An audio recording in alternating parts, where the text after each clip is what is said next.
Hi students, Rajkumar from EFAS. I welcome you all.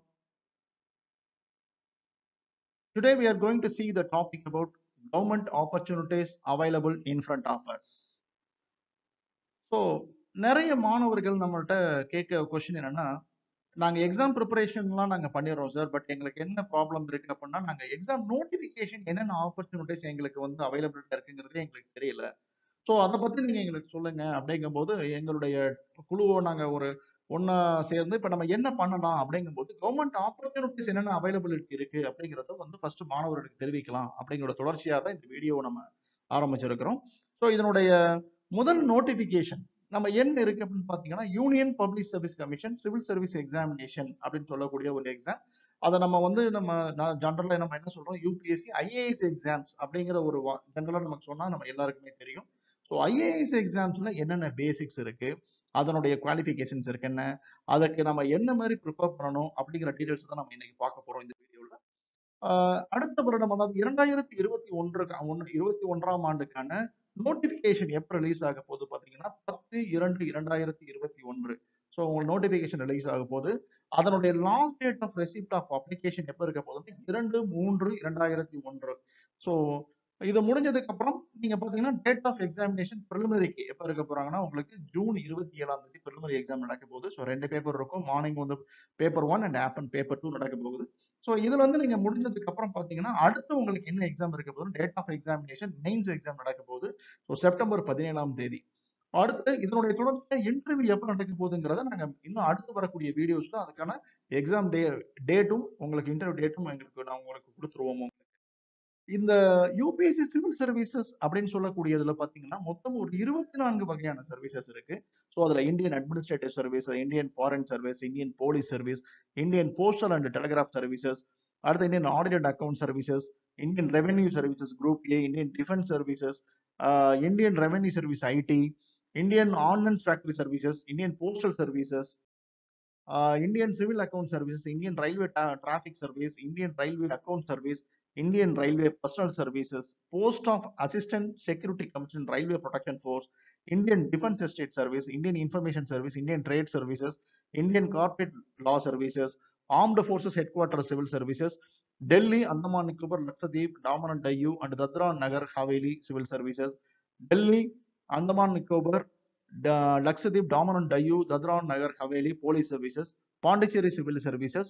So Pondicherry police service சொல்லிட்டு 24 வகையான services இருக்கு. இப்ப last year பாத்தீங்கன்னா கவர்மெண்ட் ஒரு சின்ன மெசேஜ் எடுத்திருக்காங்க. இந்த ரயில்வே சர்வீசஸ் மட்டும் என்ன பண்ணிருக்காங்கன்னா இந்தியன் ரயில்வே மேனேஜ்மெண்ட் சர்வீசஸ் ஒரு கம்பைன் பண்ணிருக்காங்க. ஸோ இதுக்கான எக்ஸாம்ஸ் வந்து செப்பரேட்டா வந்து பாத்தீங்கன்னா கண்டக்ட் பண்ண போறதா சொல்லியிருந்திருக்காங்க. அதனுடைய டீடைல்ஸ் எல்லாமே நோட்டிபிகேஷன் வரும்போது கண்டிப்பா நாங்க வந்து ஒன் மோர் வீடியோல உங்களுக்கு அதை பத்தி டீடைல்ஸ் எல்லாமே நான் உங்களுக்கு நாங்க அனௌன்ஸ் பண்ணிடுறோம். இந்த எக்ஸாமுக்கான பேசிக் ஏஜ் லிமிட் என்ன அப்படின்னு பாத்தீங்க அப்படின்னா ஒரு 21 வயது நிரம்பிய ஒரு மாணவனும் மாணவியும் கண்டிப்பாக இந்த எக்ஸாம் அப்பியர் ஆக முடியும். பட் இதுல வந்து பாத்தீங்கன்னா ஏஜ் வந்து அதாவது மினிமம் ஏஜ் லிமிட்ங்கிறது 21, அப்பர் ஏஜ் லிமிட்ங்கிறது என்ன செட் பண்ணிருக்காங்க பாத்தீங்கன்னா கேட்டகரி வைஸ் செட் பண்ணி இருந்திருக்காங்க. ஜென்ரல்ல வந்து பாத்தீங்கன்னா ஏஜ் லிமிட் 32. ஸோ அதுல நம்பர் ஆஃப் அட்டம்ப்ட்ஸ் எவ்வளவு எழுத முடியும்னு பாத்தீங்கன்னா 6 அட்டம்ப்ட் வரைக்கும் எழுத முடியும். அடுத்து ஓபிசி அவங்களுக்கு வந்து பாத்தீங்கன்னா நம்ம ஸ்டேட் கவர்மெண்ட் சொல்லக்கூடிய பிசி அண்ட் எம்பிசி கேட்டகரியில இருக்கவங்க, அப்புறம் டிஎன்சில இருக்கவங்க இதுல தான் வந்துருவாங்க உங்களுக்கு. ஸோ அதுல ஏஜ் லிமிட் பாத்தீங்கன்னா 35 வரைக்கும் ஏஜ் லிமிட் இருக்கு. 9 அட்டம்ப்ட் இருக்கு உங்களுக்கு. அதுக்கு அடுத்து வந்து எஸ்சி எஸ்டி அப்படின்னு சொல்லக்கூடிய அந்த கேட்டகரியில இருக்கவங்களுக்கு 37 வயசு வரைக்கும் நம்பர் ஆஃப் அட்டம்ப்ட்ஸ் ரெஸ்ட்ரிக்ஷன் கிடையாது. எவ்வளவு வேணாலும் அட்டம்ப்ட் அதுல எழுதலாம்.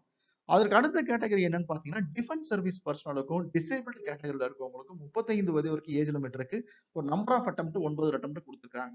ஸோ இது வந்து பாத்தீங்கன்னா ஏஜ் லிமிட்டும் அட்டம்ப்டும் உள்ள ஒரு டீடைல்ஸ் உங்களுக்கு. இதற்கு அடுத்து நம்ம தெரிஞ்சுக்க வேண்டிய ஒரு டீடைல்ஸ் என்னன்னா எஜுகேஷன் குவாலிஃபிகேஷன்.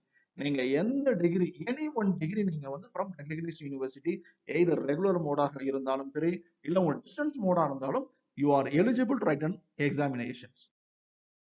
அடுத்து கடந்த ஒரு 2013ஆம் ஆண்டுல இருந்து 2020ஆம் ஆண்டு வரைக்கும் வந்திருக்கக்கூடிய ஒரு வேகன்சிஸ் எவ்வளவுன்னு பாத்தீங்க அப்படின்னா 2013ஆம் ஆண்டு 1228 பேர் வேகன்சிஸ் எடுத்திருக்கோம். ஸோ இப்ப ரீசெண்டா பாத்தீங்க அப்படின்னா உங்களுக்கு கடந்த வருடம் 2020ஆம் ஆண்டு 796 பேருக்கான வேகன்சிக்கான எக்ஸாம் முடிஞ்சிருக்கு. ஆவரேஜா இப்ப நம்ம பாத்தீங்கன்னா ஒரு ஆவரேஜா ஒரு 800 போஸ்டிங்க்கு வந்து எவ்ரி இயர் நம்ம கால் ஃபார் வந்துட்டு இருக்கு. 2021 வரக்கூடிய எக்ஸாம் உடைய உங்களுக்கு வேகன்சிஸோட லெவல் பார்த்தீங்கன்னா ஒரு 800 பிளஸ் இருக்கலாம். ஸோ இதோட எக்ஸாக்ட் டீடைல் நோட்டிஃபிகேஷன் ரிலீஸ் ஆனதுக்கு அப்புறம் நாங்கள் இதனுடைய சப் வீடியோஸ் மாதிரி நான் ஒரு ஒன் மோர் வீடியோல உங்களுக்கு கிளியர் டீடைல்ஸ் பத்தி நாங்கள் எல்லாமே கம்ப்ளீட்டா சொல்றோம் உங்களுக்கு. இதற்கு அடுத்து என்னென்ன எக்ஸாம் சிலபஸ் இருக்கு, இதோட எக்ஸாம் பேட்டர்ன் என்ன அப்படிங்கறத நீங்க கொஞ்சம் இன்னும் கொஞ்சம் எக்ஸ்ப்ளோர் பண்ணுங்க. ஸோ இதனுடைய வெப்சைட் பார்த்தீங்க அப்படின்னா உங்களுக்கு upc.gov.in. ஸோ இதுல வந்து நீங்க போய் எக்ஸ்ப்ளோர் பண்ணீங்கன்னா உங்களுக்கு எல்லா டீடைல்ஸும் இருக்கும். இல்ல எங்களுக்கு வந்து டீடைல்ஸ் எக்ஸ்ப்ளோர் பண்றதுல எங்களுக்கு கொஞ்சம் டிஃபிகல்ட்டியா இருக்கு அப்படின்னா உங்களுக்கு இங்க கொடுத்துருக்கக்கூடிய கான்டாக்ட் நம்பர், ஸோ EFAS பாத்தீங்கன்னா மொபைல் நம்பர் 6382213834 இல்ல இமெயில் ஐடியில் services@efas.edu.com உங்க டீடைல்ஸ் கேட்டு வந்தாலும் ஸோ உங்களுக்கு நாங்க செப்பரேட்டா அதை பத்தி உங்களுக்கு வீடியோஸ் ஃபுல்லா கம்ப்ளீட்டா கொடுத்துறோம் உங்களுக்கு. வித் திஸ் இந்த நம்ம ஃபர்ஸ்ட் நோட்டிபிகேஷனுக்கான டீடைல்ஸ் எல்லாம் ஓவர். மீண்டும் நம்ம அடுத்த வீடியோல ஒன் மோர் ஆப்பர்ச்சுனிட்டியோட நம்ம சந்திப்போம். தேங்க்யூ.